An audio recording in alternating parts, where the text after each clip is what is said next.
पोरीनो, कधी कधी डोळ्यांना जे दिसतं ना ते सगळंच सत्य नसतं. कधी कधी प्रतिमा स्वतःचं रूप घेतात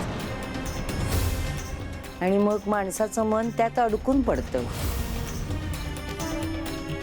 हा खेळ नवीन नाहीये. प्रत्येक युगात प्रत्येक कथेत तो पुन्हा जन्म घेतो. सुवर्णमृगाचं रूप घेऊन रावणाने पाठवलेला एक मायावी राक्षस समोर आला, पण त्याने साकारलेलं ते सुवर्ण रूप इतकं खरं, इतकं सत्य होतं की सीतेलाही ते वास्तव वाटलं.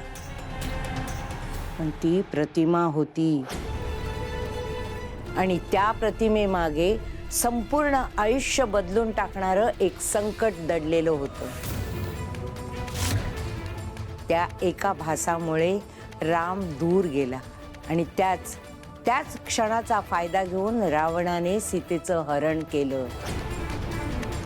म्हणजे खोटी प्रतिमा काहीही करू शकते. अशा गोष्टी प्रत्येक काळात घडतात. फक्त रूप बदलत जातं. कधी हरिण, कधी माणूस, तर कधी आपलंच वाटणारं कोणीतरी ओळखीचं.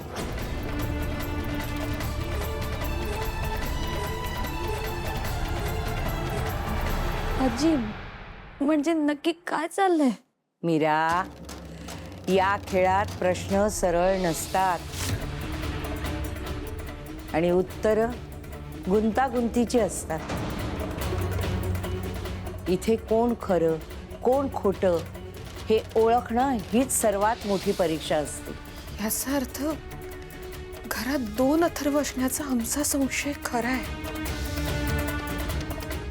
एक खरा आणि एक मायावी. फक्त इतकंच नाही, या सगळ्या गुंत्यात आणखीन एक मोठं संकट, म्हणजे या घरातल्या एका स्त्रीचा मृत्यू होण्याची शक्यता आहे.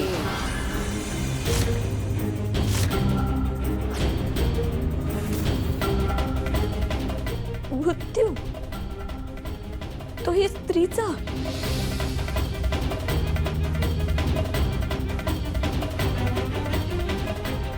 आजी, आम्ही हे सगळं थांबू. आम्हाला यावर काहीतरी उपाय सांगा फक्त. यावर एकच उपाय आहे, त्या मायावी देहाचा अंत. आणि हा अंत फक्त मीराच्या हातूनच होऊ शकतो. आजी, मी वेदाच्या बाबांसाठी काही करू शकते. तू फक्त सांग मला काय आणि कसं करायचंय.